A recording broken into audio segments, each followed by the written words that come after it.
Carlos Romero de Champs dejó de ser secretario general del Sindicato Petrolero el 16 de octubre de 2019.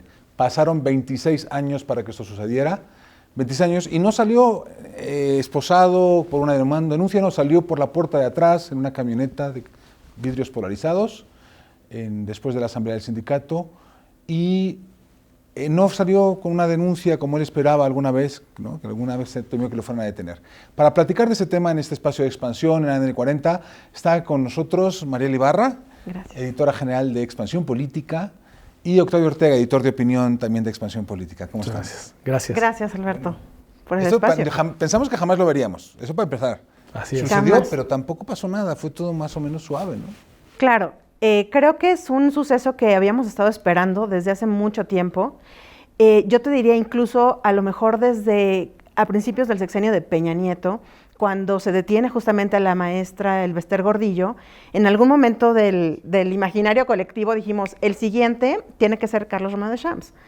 Y no, evidentemente tuvo que pasar un sexenio, de hecho al contrario, lo que vimos fue después este gran abrazo de Peña Nieto con los petroleros y todo esto. En toda la reforma, ¿no? Claro, y sucedió pues evidentemente hasta el siguiente sexenio.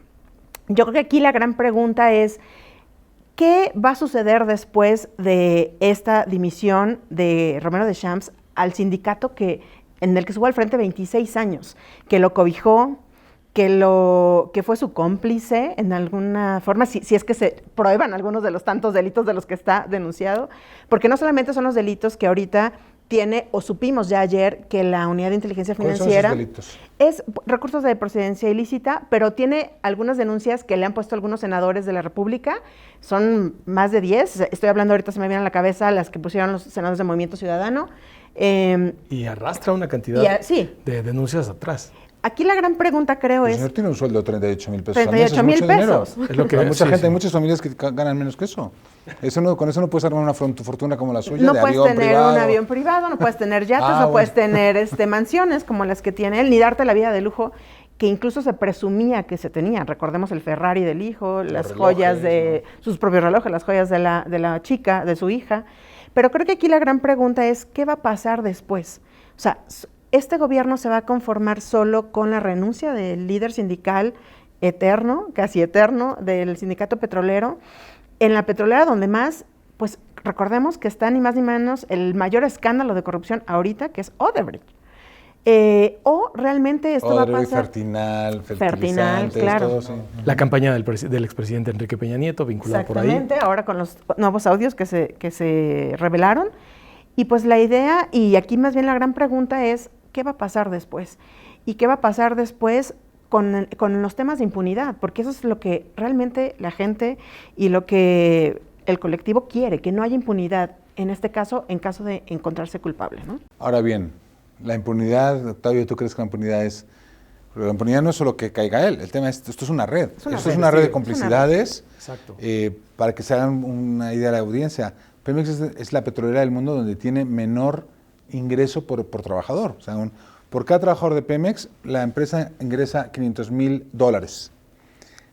En BP, la petrolera británica, son $5,5 millones por trabajador. Es una brecha brutal. Ecopetrol, que es la petrolera colombiana, pues casi $2 millones por empleado. Es decir, es una empresa menos productiva, una de las menos productivas del mundo. Entonces, también es un tema de productividad, de que tenemos una empresa donde una serie de personas capturaron las rentas y utilizaron eso para hacer negocios, ¿no? Pero es menos productiva porque de eso se encargaba, de hacerla menos productiva, Romero de Champs, porque manejaba el sindicato. Él tenía el control de todas las plazas en el sindicato. En Expansión publicamos el crecimiento de las plazas laborales. ¿Por qué? Porque a Romero de Champs le convenía manejar, mientras más plazas laborales hubiera, más cantidad de recursos manejaba. Es como pensar en comisiones. Mientras más trabajadores tienes, más comisiones les cobras y más recursos puedes desviar. Recordemos, y Mariel lo tendrás muy presente, la multa que le dio el PRI por el caso de 1.500 millones. 1.500 millones por haber desviado en la campaña en el año 2000 a la de Francisco Labastida. El dinero salió primero de Pemex al sindicato, y del sindicato al PRI, y del PRI, evidentemente, a la campaña de Francisco Labastida.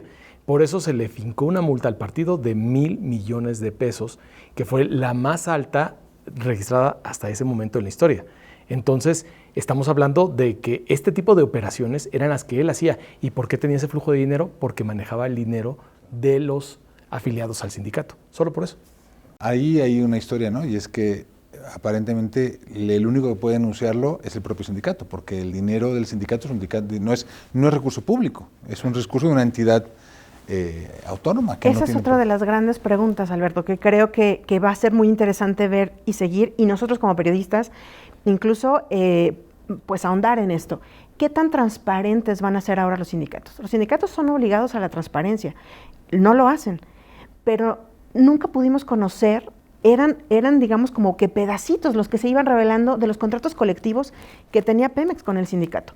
Entonces, creo que ahorita es la gran oportunidad de que y además otros sindicatos, porque no estamos hablando nada más de Romero de Champs, del sindicato petrolero. ¿Esto cómo va a permear a la vida sindical del país y qué va a pasar con los demás líderes? Porque tenemos líderes sindicales también eternizados en otros. En el sindicato electricista. En ferrocarrileros. Sí, son varios sindicatos que tienen, pero el IMSS, muchísima gente de muchísimos años ahí, enquistados. Yo no sé si evidentemente en favor de los trabajadores, no lo creo, y además también esto va a permitir, me parece, que se ponga pues ya la reforma laboral que recordemos se hizo hace unos meses y que evidentemente también lo que daba era la democracia a los sindicatos. Es decir, sí, pero los sindicatos privados. Recordemos que la reforma laboral no incluye un capítulo para los trabajadores del Estado. Es algo que incluso Luis Ara María, alcalde, la Secretaría del Trabajo, nos ha mencionado alguna vez. Esto sigue pendiente, esto hay que negociarlo. Sin duda. Y que sería el momento en que el Congreso empiece a hablar de este tema, ¿no? Exactamente. Entonces, justo lo que yo decía es que esto que acaba de suceder, ¿cómo puede empujar justo para que nuevamente haya esos pendientes y que se subsanen esos pendientes en la reforma laboral? Porque el riesgo es que no pase nada, ¿no? El riesgo es que, como sabemos, eso sería lo peor. Me estabas hablando antes de Manuel Limón. ¿Quién es Manuel Limón el que lo va a sustituir? Es un diputado que hasta el momento llegó tomó protesta apenas en esta legislatura, en septiembre de 2018. Manuel Limón no había ocupado un cargo de partido hasta ahorita. Si tú buscas, no tiene iniciativas presentadas, se ha digamos, apegado a otras iniciativas. O sea, es una persona que no tiene trayectoria política como tal, es quien manejó las finanzas, tiene larga trayectoria del sindicato, ¿no? Adentro del sindicato. Exacto, o sea, además es una persona cercana a Romero de Champs. No olvidemos que es una posición interina, tiene que convocarse a elecciones para que salga un nuevo líder sindical. Puede quedarse, en el caso de Romero de Champs, cuando fue el quinazo, hay que recordar que no fue inmediatamente, no quedó Romero de Champs, quedó un interino y después llegó Romero de Champs por una votación.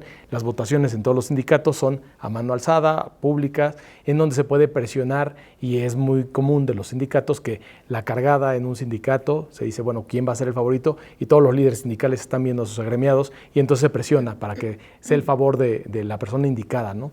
Sería muy lamentable, de verdad, si el diputado se quedara, porque estaríamos viendo casi lo mismo.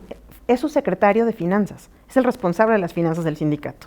Yo estoy pensando que esta cosa de las cabezas de chivo, ¿no? Por ejemplo, Peña Nieto llega, has mencionado antes que cuando cayó la maestra se especulaba con que Romero de Champs tancaría. Creo que la diferencia es que la maestra se enfrentó al partido de Enrique Peña Nieto con la reforma educativa, y que por eso cayó, pero Romero de Champs nunca se enfrentó.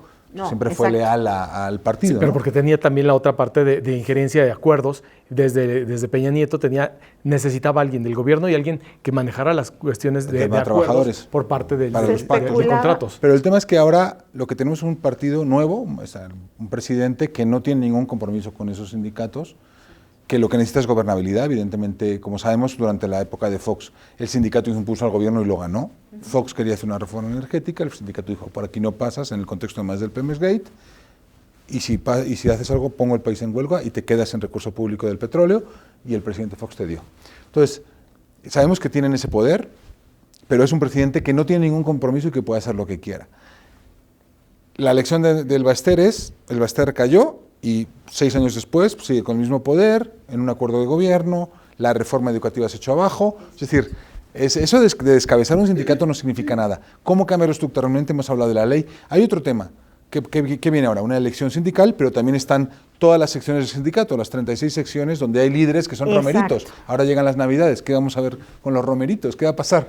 Exacto, es ahí realmente donde tenemos que ver si esto es de verdad o si realmente solamente es un asunto de espejo para, bueno, ya quité al líder, lo vamos a guardar 6 años, después vendrá otro gobierno, lo va a perdonar, y realmente, o si realmente se va a avanzar a una profunda reforma sindical y en donde todos esos líderes, lo que decía, cuánta gente tengo y cómo creció su nómina exponencialmente o la gente cercana a él, a cuántos de verdad vas a desarmar. Recordemos, la nómina del sindicato crece de manera exponencial cuando los ingresos de Pemex, la situación financiera de la empresa va en caída. Es un tema muy dañino, ¿no? Es un sindicato que está totalmente desalineado de lo que está pasando en la empresa. Pero también hay otro momento también que se puede utilizar, o sea, que puede venir a beneficiar. Hay otros sindicatos, generalmente se piensa en Pemex y en el Sindicato de Trabajadores Petroleros de la República Mexicana. Siempre se piensa en eso. Pero hay otros sindicatos o han intentado otras agrupaciones generar y tener el reconocimiento de la Secretaría del Trabajo. No es de ahora, por lo menos hay 10, 12 años que organizaciones han tratado de obtener el registro.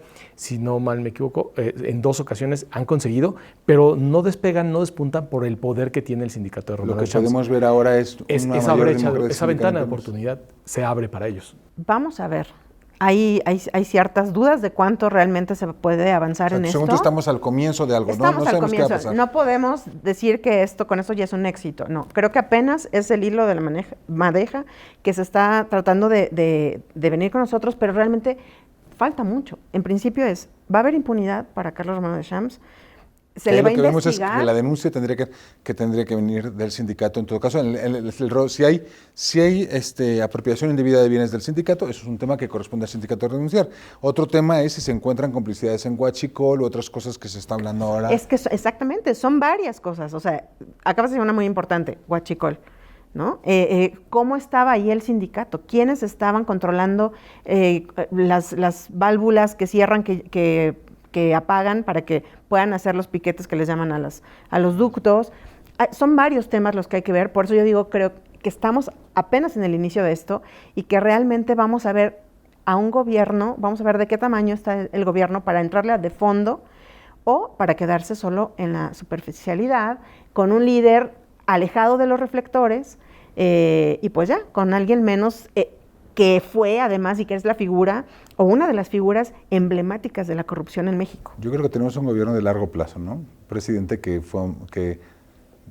estuvo 12 años para llegar a la presidencia. Claro. ¿No? Es un momento importante. Lo que siento es que los tiempos del presidente Andrés Manuel López Obrador son unos tiempos largos. Entonces él, poquito a poco, ¿no? va moviendo su agenda y tomando muy en cuenta la gobernabilidad, porque yo creo que la lección de lo que pasó con Fox, aquel pulso, puede generar... O sea, lo que no quiero es que te detengan Pemex hoy, ¿no? Claro. Él lo que dice es, se acabó el tiempo en que el Ejecutivo o los gobiernos ponían y quitaban líderes sindicales. La democratización... O no. Tiene que llegar a los sindicatos. Entonces, por eso, justo vamos a ver en los próximos días qué tanto realmente. ¿Cómo se abre la elección del sindicato? Será lo primero. Y si vuelve a darse una situación en escalerita hacia abajo, como ha dicho Andrés Manuel, que se barren las escaleras, que esa es su frase, ¿no? A barrer, y si empieza a barrer en el sindicato, no porque él tenga injerencia, porque los sindicatos tienen autonomía e independencia, y lo ha reiterado, pero sí puede abrirse un momento para que pueda darse esta limpia en el sindicato. Pues entonces estamos en un momento que todavía no queda claro si es simplemente un tema de limpieza en la cumbre de un sindicato o si va a empezar a barrer la escalera. No sabemos qué tanto va a afectar al resto de líderes sindicales. Yo imagino que el que vio cortar las barbas del vecino las va a poner a remojar las suyas. Sin duda el presidente López Obrador tiene una visión del trabajo muy diferente a la que había en líderes pasados. A ver qué tanto va a haber democracia sindical, a ver qué tanto va a haber un sindicato corporativista por parte del partido que hoy nos gobierna. Eso son muchas dudas, está todo abierto. Vamos a ver qué sucede, estemos muy atentos, lo vamos a seguir platicando. Gracias, Mariel, gracias, Octavio. Seguiremos aquí platicando. Soy Alberto Bello, editor en jefe de Grupo Expansión. Gracias por acompañarnos. Aquí los esperamos lunes y jueves, 6:45 de la tarde.